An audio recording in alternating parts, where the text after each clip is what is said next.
Well, they don't make them like they used to, don't they? Especially with a computer that has a case design that looks like this or something similar, Hello everyone and welcome to this video. So what I have here is something from my retrocomputing collection, shall we say. So this is a computer that's pretty much a representation of the very first computer that I ever used, back in my childhood days in the mid-2000s, obviously. So what this computer is a Compaq Presario 7000 series computer. Obviously there is a plate down there that says 7000, but you can't see it from where the camera is positioned, where my camera is positioned. But yeah, this is a Compaq Presario 7000 series computer, which is a computer that I used to use back in like the mid-2000s in my childhood days. So my original Compaq Presario 7000 computer, I'll put it up in the edit here, a picture of it in its current state. This is my original Compaq Presario 7000 computer that I used back in the mid-2000s. Obviously, the thing hasn't been run in many years, but it's still with us, so it hasn't been scrapped or anything, which I'm grateful for that, to me at least. And here's a short clip of me actually using the computer back in January 2005. Man, I was so young back then.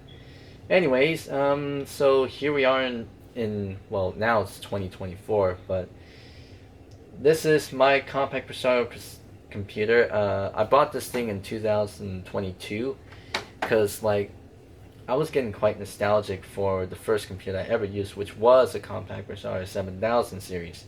And so I thought, hey, and it was also my 20th birthday coming up that year, so I was like, hey, wouldn't it be appropriate to get a computer that I like the one I used to use, as well as fitting for my 20th birthday? That would be appropriate for that. So so I got the computer in early 2022, and I got all the accessories with it too. So I got everything, hooked everything up, power the thing on, and all's well and ends well, That's all we really need to say about that.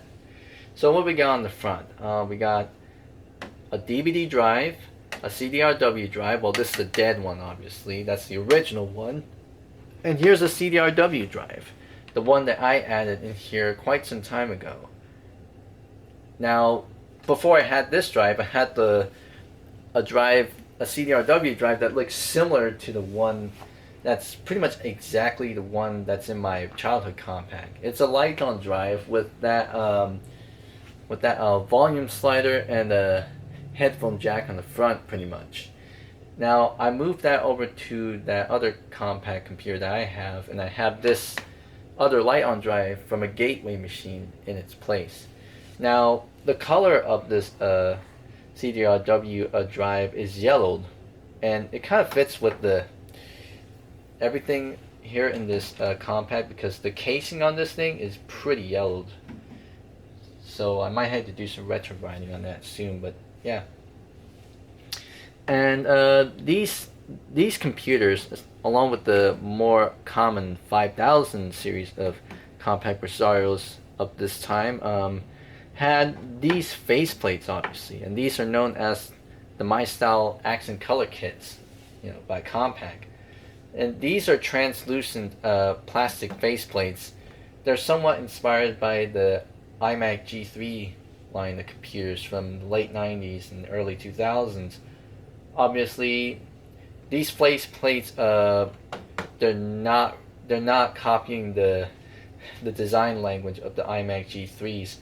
This is Compaq's original design with the ripples and stuff, but there's similar translucent plastics pieces. But yeah, the bottom here is actually this door right here opens up to reveal an optical disc holder, pretty much. So you can put in any kind of optical disc media in there, whether that would be compact discs, DVDs, or Blu-rays. Whatever that you have in here could go in there. Now, you can obviously store up to 5 optical discs, obviously, if you had those 2 additional optical disc holders that had both the optical disc holders on the front and back sides of them, but those are lost in the secondhand market, obviously. So you only got the one in here. So let me demonstrate with a DVD. So I put a disc in here and I close this up. Well, so that's how you do it. And then you open this up, and then when you want to use it, you just simply take it out and put it in the drive, and yeah, that's that pretty much. So obviously we got a translucent door on this side. You get access to two USB ports, USB 1.1 ports obviously, and this is a IEEE 1394 Firewire port on the front. There's another one on the back, which we'll get into in a bit. There's a floppy drive, the floppy disk drive obviously on here, because as one person would say, real computers have floppy disk drives. At least that's from what I heard from anyways in the YouTube video. So there's a power button enclosed in this pear-shaped enclosure. Obviously it's surrounded by it. It's just a simple power button that you press, and that's a power LED. It turns green when it's on and turns amber when it's in sleep mode or standby, and that's a hard drive access light. And it's got case badges on this side. There's only one here, and that says designed for Windows 98, because that's what these computers were originally shipped with when they were introduced back in June of 2000. That's when these computers were introduced alongside the 5000 series. And flipping over to this side, we got a Compaq logo etched on this side of the case, obviously. And if we bring this down here, we actually got a little inlet, paper inlet that we have here, with a plastic Compaq logo piece, and it tells you everything about, you know, pretty much. It tells you where you get the My Style accent color kits from this site, which doesn't exist anymore, and where can you find help with all these sites that I'm pretty sure also don't exist anymore. This too, where you can find info with the Compaq website, which as you go there right now, it's actually different now than what it is, you know, many years ago, back in 2000, and everything else that you can find info on. So now it goes into this piece right here. Now these things are also lost in the second-hand market in at least a handful number of these 5000 and 7000 series computers in the second-hand market. Obviously they did replace this thing with just a singular piece that kind of encloses this thing in models made in 2001 or something, that had a different redesigned case design, but still similar to the previous models. So yeah, and looking over to the back, we got a power supply right here. So we'll have to check the wattage on this thing, and this area right here is it's a COA for Windows 98. And we got two USB 1.1 ports on the back, obviously, and two PS2 or PS/2 ports, whatever you like to call it, on the back for mouse and keyboard. Keyboard is purple and green is mouse. And this is a serial port, which that's probably an RS-232 serial port, and this is an IEEE 1284 parallel printer port. That's at least that's what this is. Looks like it's missing a little screw here. I probably still have that in one of my storage cases, but this is a parallel printer port for, you know, for your printer. Obviously it has a symbol for a printer on there too. And there's another IEEE 1394 Firewire port on the back, obviously. So that's what I was getting to. So, and on the bottom here, if we look down here, so we got a list of expansions under here. So we got the we got the NVIDIA GeForce 2 MX 400 video card in here. This is not what was in the system when I bought this thing. This is the original graphics card that came with this Compaq. It's a NVIDIA Reba TNT2 Model 64 16 megabyte video memory graphics card, like the one that's listed in that press release that talks about the introduction of these particular series of Compaqs, which is actually archived, obviously, which that's really good. That's amazing that they archived that press release. But yeah, this is the exact same graphics card as mentioned in the press release. Obviously with these layer Compaqs, they had different graphics card solutions. They even had one with the 32 meg version of the TNT2 Model 64 card with S-Video out. Sometimes with the layer models having a GeForce 2 card like this one, I guess.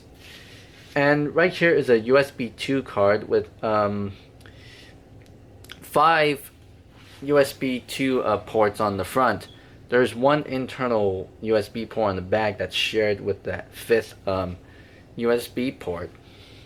And this is a Creative Audio PCI Sound Blaster 128 sound card, obviously. It's great for wavetable, but not great for DOS gaming. Not great for DOS compatibility. FM synthesis emulation also on this thing is pretty quirky, and you know, it's not really faithful to the original Sound Blaster 16 or ABLIB, pretty much. So for DOS purists, avoid this card. So underneath that sound card is a additional FireWire ports that adds like 3 additional FireWire ports. So now this computer has a total of 5 FireWire ports. And here's a broadband Ethernet card that's in here. That's probably the original one. And here's a modem card, a dial-up modem card down there that has connections for line and phone, obviously. Both RJ11 phone cords. This one takes RJ45. And we'll turn over here to open up this computer to see the insides of it. So, I mean, this case has 1 screw. So, unlike the other one that had, well, my other Compaq had 2 screws. And I believe this one had 2 screws too, but I think the other screw was lost on this one. So, we got the only one on this one. So with this thing, there's a little latch right here on the side. So you put that down and then you push this with some force. Then you'll be able to take this side panel off, and then it reveals the innards of this thing. Oh, and this side panel also contains the manufacturing date of this computer. So what we got here, this thing, well, it looks like, let me turn it, it's upside down for you. So that looks like, it looks like this particular Compaq was manufactured sometime in June or August of 2000. It's hard to see if that's a 6 or 8, but it might be a 6. So it's probably June 26th of 2000 is when this computer was manufactured. So it was right at the beginning of the Compaq Presario 7000 production. So this might be one of the first few batches of Compaq Presario 7000 computers out from that particular series of batches that were produced. And being one of the earliest Compaq Presario 7000s ever produced, when they were being introduced, it had an AMD Athlon processor in here. This is an AMD Athlon Thunderbird CPU that's clocked at 800 megahertz.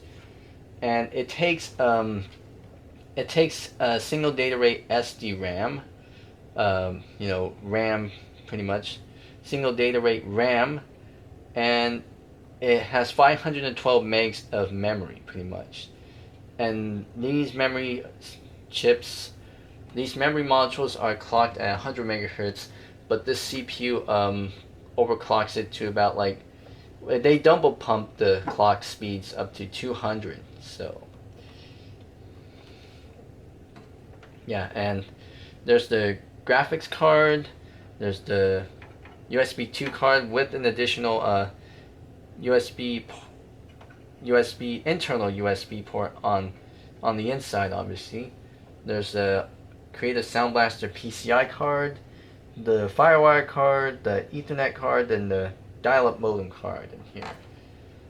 And I do have a hard drive in here. This thing probably came with like a 20 or 40, probably like a 40 gig hard drive at best originally. This one's a 500 gig hard drive because the original hard drive for this thing was taken out, obviously due to privacy and security reasons, obviously.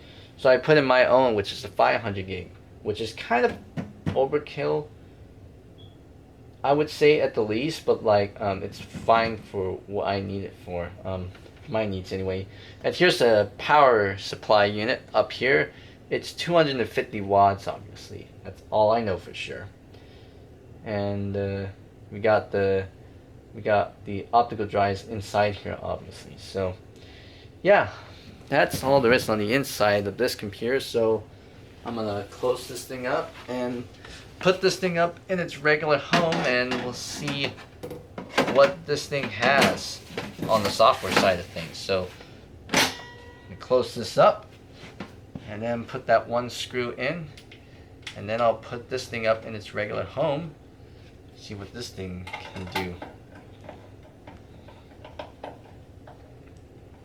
Alright, so that's all in. Now I'm going to be putting this thing up in its regular home and see what this thing can do. So I'll be back with you guys in a bit. Alright, so now I have the Compaq in its regular home, and I do obviously have the other Compaq situated right next to it, obviously. Now, this Compaq right here, I nicknamed it as the AMD Compaq because of its Athlon processor inside in this thing, obviously.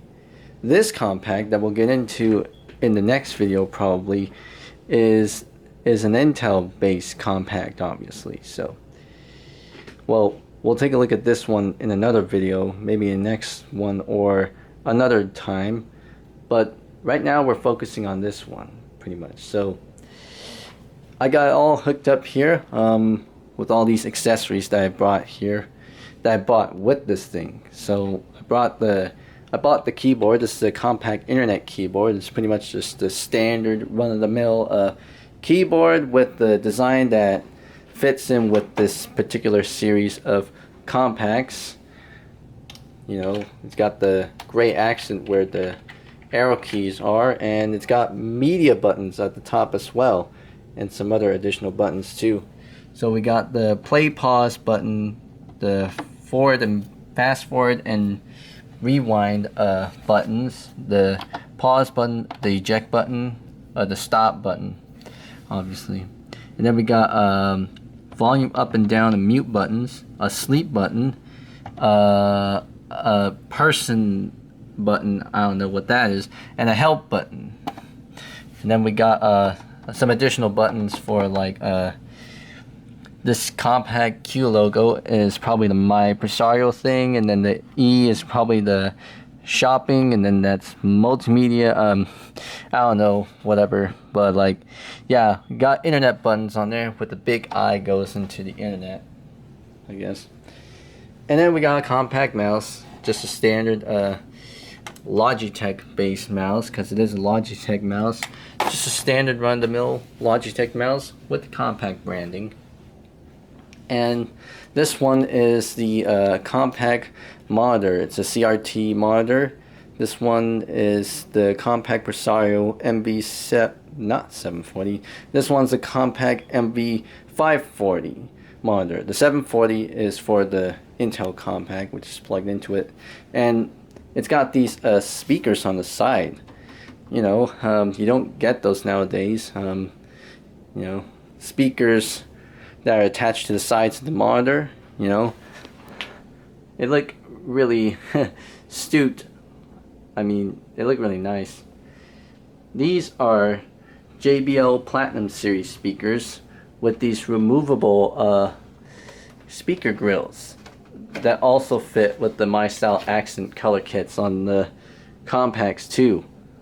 This plate is also removable too, if I can get that out there, but this plate is removable. So these ones are too. So pretty much these are also replaceable with the ones that you would probably get when you bought this one, you know, from Compaq's website or something. But yeah, so we got the speakers here. This one specifically is the model where it has this balance meter, the volume balance meter. This is not a volume adjust knob. That's what I thought at first, but I realized soon later that's a balance meter. So like if you turn this the other way, the sound will only go to the left speaker rather than the right. But if you get the balance just right, you'll have the speakers spanning all different through all two speakers.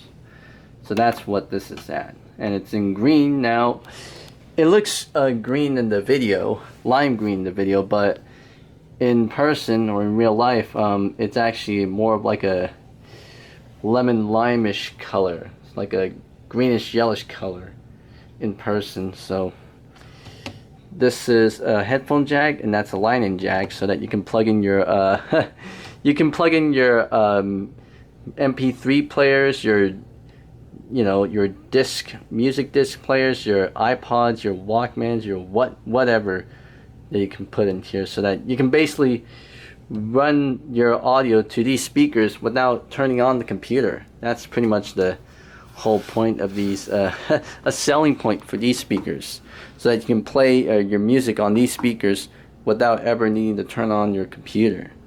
So that's pretty neat. And it's plugged into this AC adapter, plugged in straight into this monitor, which is convenient for me, so that way I don't have to use that big AC brick all the time. I'm plugging it in whenever I need to use these speakers. But yeah, anyway, without rambling, let's go ahead and power this thing on. So if you're ready, 3, 2, 1, smoke test.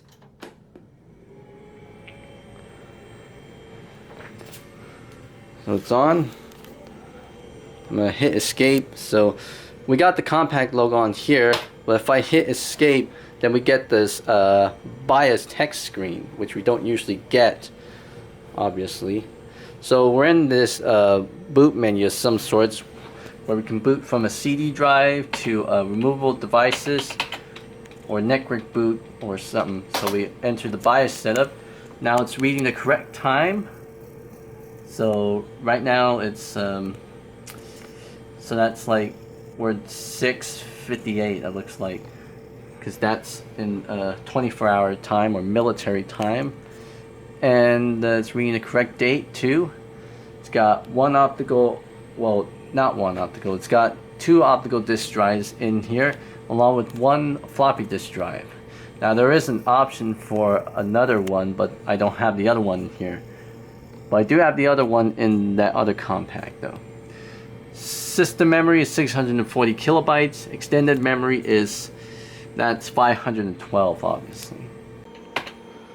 Alright, so we got our advanced settings, which if you're a novice user, you will likely not touch any of these things, obviously. Alright, security and power loss management. So we can actually set to return to last state, always restart, or remain off.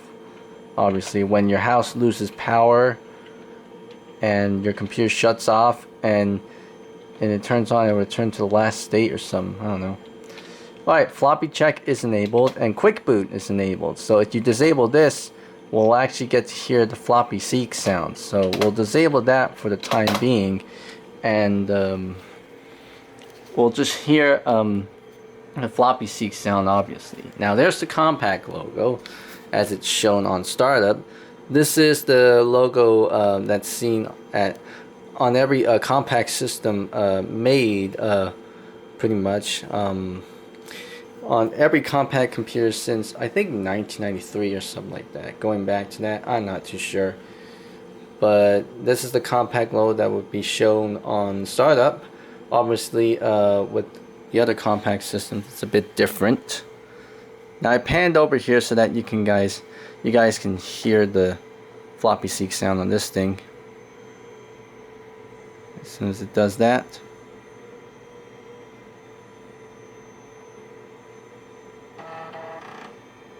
There's the floppy seek sound. Now we're in the boot menu of Windows. Well, before we do that, we'll have to go into the BIOS. So this is what it looks like during the full boot process in text mode form. So as you can see, it's checking all the extended RAM in here, and it's showing the CPU that's in the system. So it's an AMD Athlon Thunderbird at 800 megahertz, obviously. Now, these computers originally came with, I think, 128 or 256 megs of RAM when they were originally introduced. You can expand the memory to whatever maximum amount the computer can take. So for this computer, this AMD Compaq, it's 512 megs RAM because there's only 2 DIMM slots. There's the floppy seek sound, floppy drive seeking away again. So I'll re-enable quick boot, and then let's boot into an OS, because we haven't actually been into an OS on here, and not in this video obviously. So here we are. Here's the list of operating systems that I have on here. Windows XP Professional, which is named Windows 2002 Professional because of the transformation pack that I did that we'll get into in a moment. Then Windows 2000 Professional, and then Windows 98.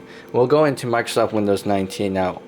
This is Windows 98 2nd edition, obviously, because first edition had its fair share of problems and instabilities, you know, for a handful number of people. I mean, Windows 98 2nd edition is the superior version to its first release, obviously, because this one came out in 1999, and 98 first edition, as many people call it, was released in 1998, obviously. So this particular computer, shipped with Windows 98 2nd edition, as listed in the COA in the back of this thing.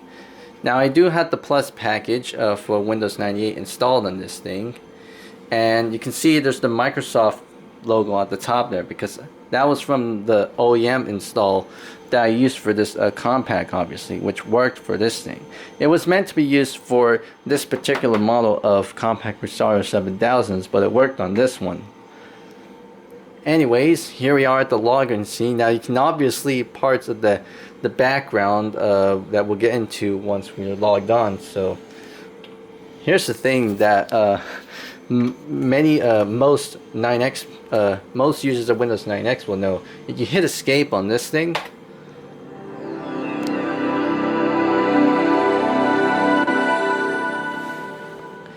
it'll take you to the default user account, which if we open the start menu, we'll see it only says log off instead of log off whatever user you're on, pretty much. So we're at the default user account, and this is the background that I'm using, which is obviously based off of the Cyborg Kudo-chan manga anime series from Japan, obviously. Now, this background is not, I did not make this. Someone else did it online, and I just used it as a wallpaper just because why not? It just looks cool.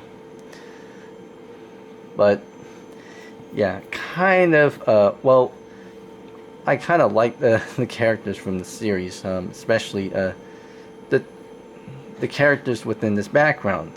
The titular character of the series, and the rabbit character named Nana-chan, built from a broken lamp. Go watch this series, but if you want to know what it is, or read the manga. But yeah, I just used this background just because it looks cool. Anyways, let's get into here. Windows 98 second edition. That's what it is. Oh, we can go into about Windows. I have not done this. So this is the about Windows window. It says Microsoft Windows 98, copyright 1981 to 1998, Microsoft Corp. Now, if we go into WinVer, obviously, it says Windows 98, copyright 1981 to 1999. And then we go to properties. Here's what it says. Windows 98 second edition, obviously, because this is second edition. 4.10.2222B. The B is there because I used the 2004 Windows Security Update CD, obviously, which we get the B, obviously. If we don't have that, that's usually an A. And there's the OEM info, which says manufactured and supported by Compaq Computer Corporation, authentic AMD Athlon processor, 512 megs of RAM. And this one also has device manager within this system applet, hardware profiles, performance, etc, etc, etc. Okay, Serious Explorer. This is we have IE6 installed on here, which is the latest version of Internet Explorer that we can run on this thing. Now this thing does connect to the internet, obviously, because I installed the drivers for the Ethernet card, for this particular Ethernet card that's in this system for Windows 98, and it works. But I don't have a router in this, and I don't have a router in this room, obviously, at the moment. In its place, it's just a it's just a toilet paper in where the router used to sit. But sooner or later, the router will be in this room soon. But oh well. This thing does connect to the internet though.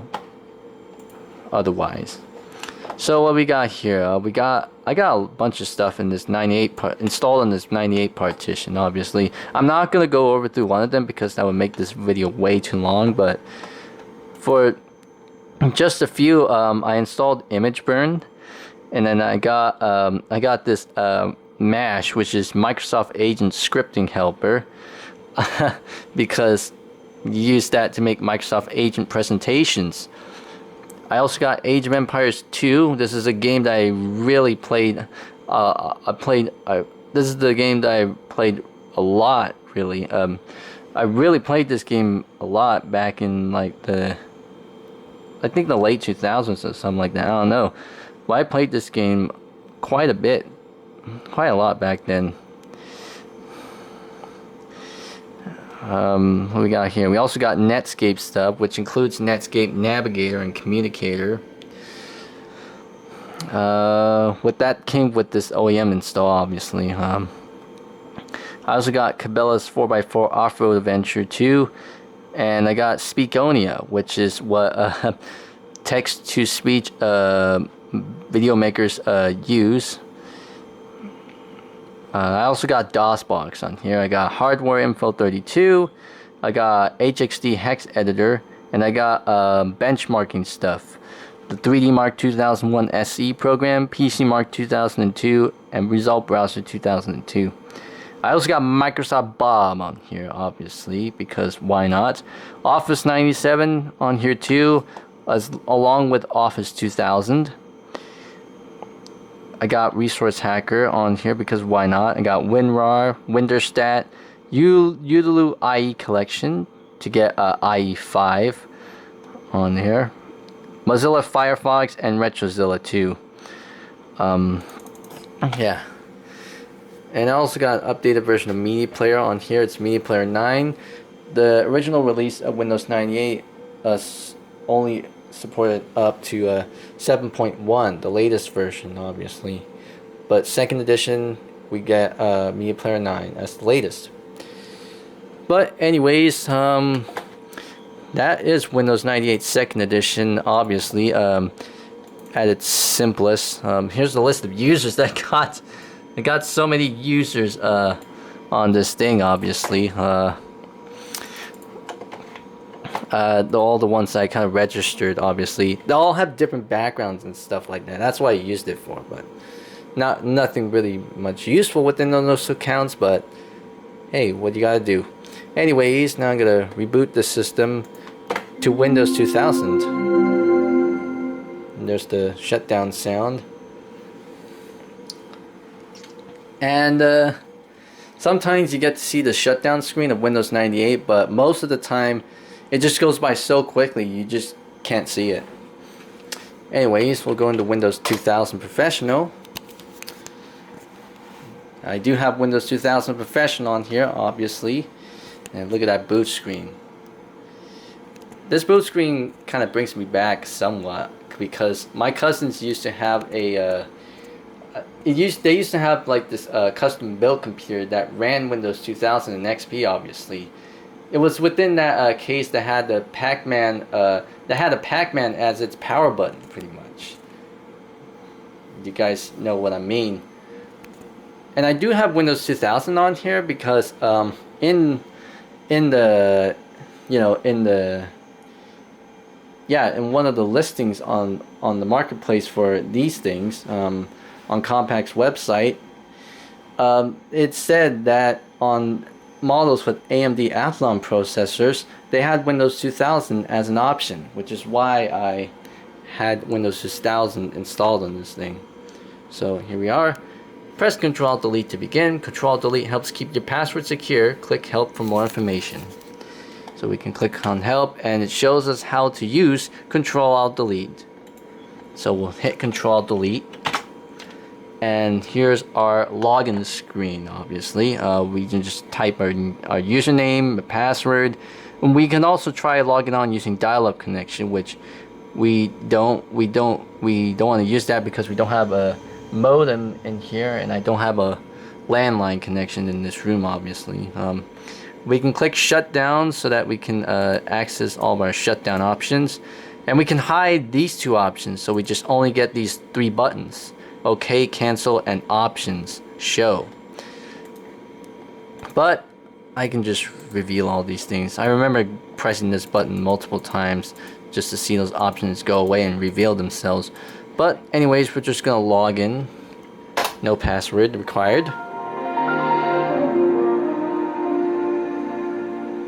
Now there's the startup sound for Windows 2000, which is also in Windows Millennium Edition too. But yeah, here we are, Windows 2000. Not that much installed in this thing. We got Google SketchUp, CPU Z, obviously, hardware info 32, WinDirStat, WinRAR, Udulu IE collection. I also got Office 2000 on here as well, and also Microsoft Virtual PC, because yeah, I also got Adobe Acrobat Reader on here. That came with the on that installation CD for that USB 2 card that I have on here.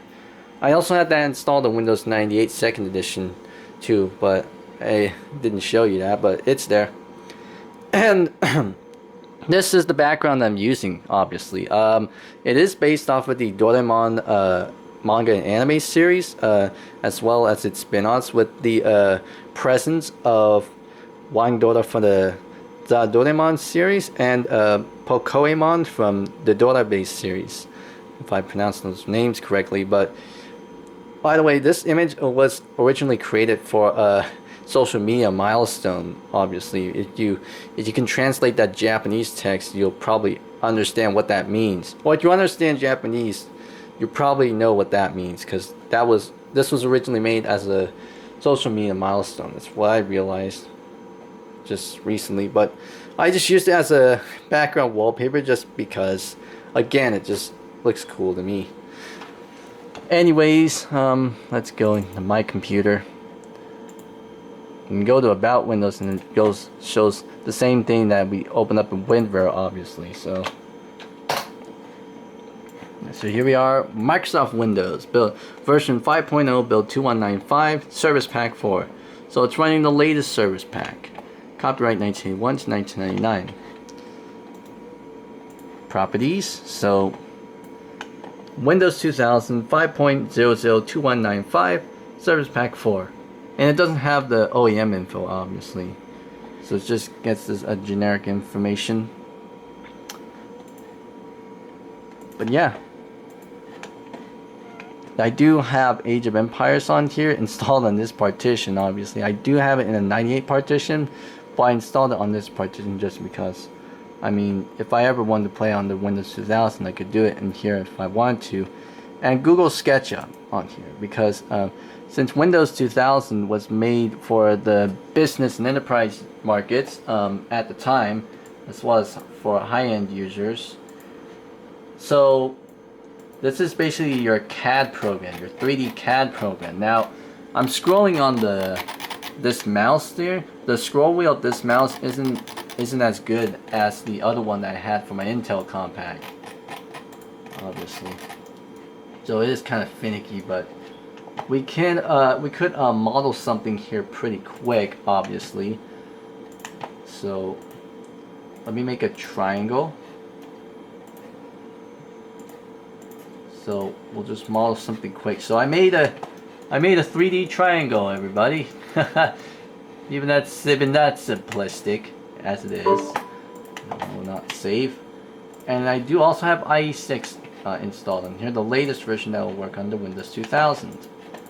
Plus, I also have Media Player 9 on here because that's the latest version too.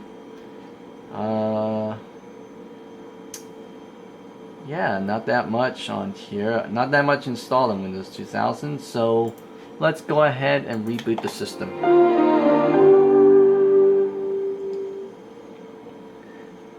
Windows is shutting down. Even these shutdown boxes, dialog boxes, have the login and shutdown dialog boxes have the gradient moving bars, the moving gradient bars. That brings the charm of those Windows 2000 systems, OSs. Alright, now the final OS on here is Windows XP Professional or Windows 2002 Professional, obviously because of the transformation pack that I mentioned earlier. And I also did change the boot screen. Take a look. I'm going to turn down the ISO for this. There it is. Here's the custom boot screen that I had for this install of Windows XP. Now, I did modify XP's boot screen on this one so that it uses the old style wordmark and logo. Now, a normal end user wouldn't modify the boot screen because they run the risk of damaging the OS, I guess. But here we are. We're on Windows 2002 or Windows XP Professional, obviously. So press Ctrl Delete to begin. Requiring this key combination at startup helps keep your computer secure. For more information, click Help. Using Ctrl Delete, yada yada yada.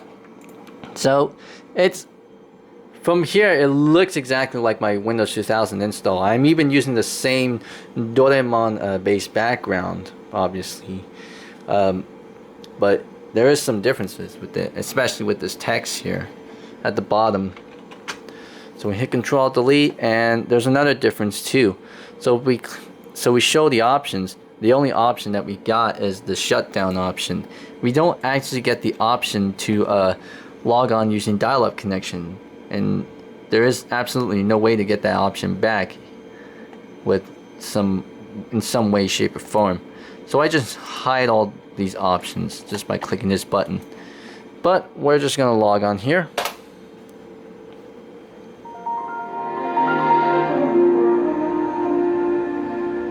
And I did use the Windows 2000 startup sound and the classic sound schemes too, which we'll demonstrate here. Yep. The file does not have a program associated while performing this action. Updates are ready for your computer. Oh yeah, I did the little workaround thing to get updates working on this OS again. Now obviously, even with this thing, you can't get new updates for this thing. Your computer will still be vulnerable to viruses, etc. I mean,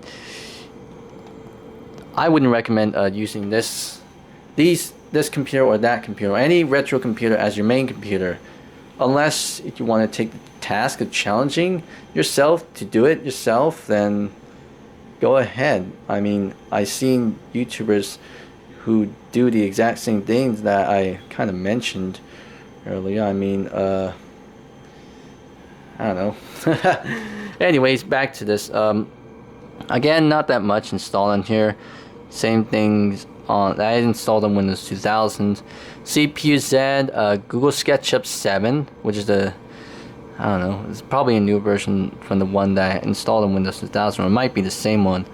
Hardware info, yep, there's the inexperienced patcher folder. We got the reloader thing. So Java 2 runtime environment, Mad Onion, that's the benchmarking stuff. I do have Age of Empires 2 installed on here again on this partition, and I have Office 2003, obviously. RetroArch, I did have that on here as a test, obviously. Don't know if it works though. Windows Stat, Acrobat Reader 5.0, Microsoft Virtual PC. This is probably 2007. But yeah, not that much installed in here. And I do have Damien tools on here too. Yeah, and I am using the same wallpaper from the 2000 install, which again is based off of the Doraemon manga and anime series. Which, mentioned again, this picture was made for a social media milestone, but I used it as a wallpaper because why not? It looks cool.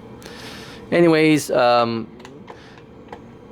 Explorer interface is a bit different than Windows 2000 prior, but we do get the classic style icons all across the board. Even if we use the XP theme, obviously, which is the Luna theme, obviously, we'll take a look at that in a moment. But yeah, this is all thanks to the inexperienced patch, obviously. It changes most, if not all, the icons and graphics and whatnot back to their Windows 9X, Windows 2000 style counterparts. Windows 2000 mostly, obviously. And there's the Tor Windows XP applet, which I know, I know for sure that everyone else that used Windows XP, myself included, played this thing so much. That's one of the memorable things about Windows XP. Now I'm going to log off.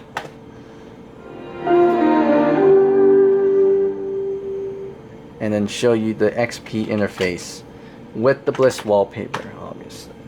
So I'll go to I made an account specifically for that, obviously, named XP Win.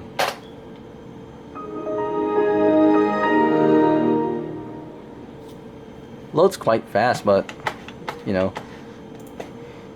So here we are, the XP interface with the old style icons, obviously, because you can tell by the old recyclement icon that's out of place with this new user interface. But yeah, the then new user interface, obviously, with the Windows XP. But yep, this is what it looks like. Windows XP's user interface with the old style icons, obviously. But yeah, nothing much different.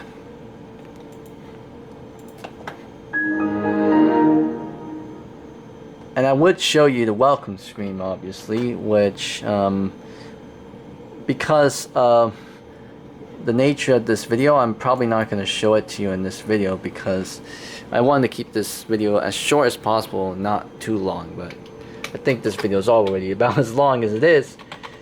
And we'll show you the administrator account on this thing. Oh, I typed in the... Yeah, I need a password for this thing.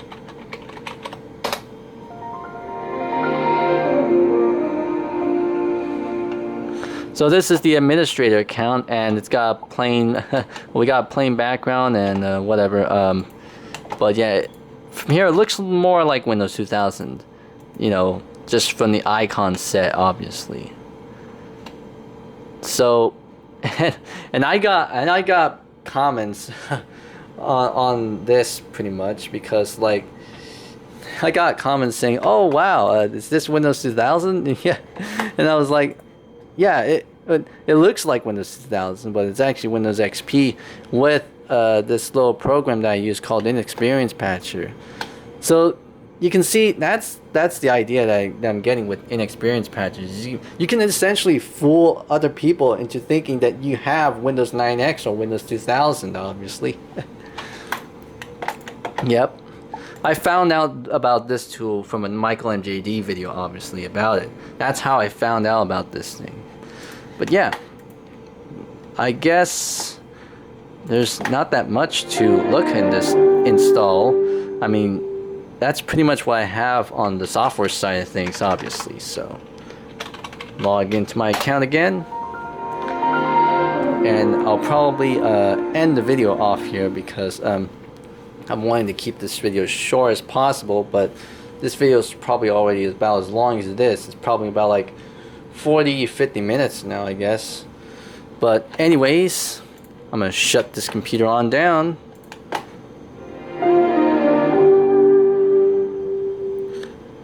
Windows is shutting down. And one more thing before I end this video. This computer almost sounded like this computer sounds like a jet engine or like an aircraft carrier, whatever.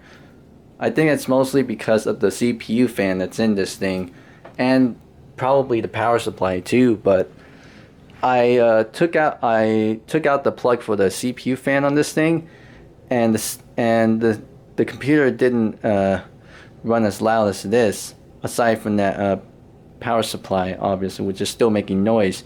It was making less noise without the CPU fan plugged in, but obviously that could damage the CPU if I left it unplugged. So I plugged the fan back in and the noise went up, obviously. But I'll get a quiet fan for the CPU that's in this thing obviously soon. But yeah, that's about it for the overview of this Compaq system that I have, the AMD Compaq, otherwise known as the Compaq Presario 7000 with an AMD Athlon processor, obviously.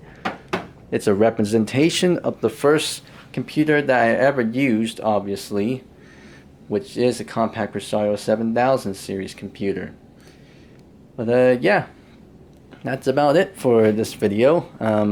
And in the next video, or probably in some other video, we'll be taking a look at this Intel Compaq, which is a Compaq Presario 7000 with an Intel processor, obviously. So we'll take a look into that sometime, obviously. But for now, I'll be ending this video. And before I end off here on this video, this is actually my 50th video upload. Now, I've been wanting to point that out because I haven't been uploading much lately, especially since the new year I already started, since because at the time of recording this it's already 2024. And yeah, but anyways, hope you enjoyed this video, and yeah, so I guess with that I'll end this video off. So thank you so much for watching this video, and I hope to see you all in the next one.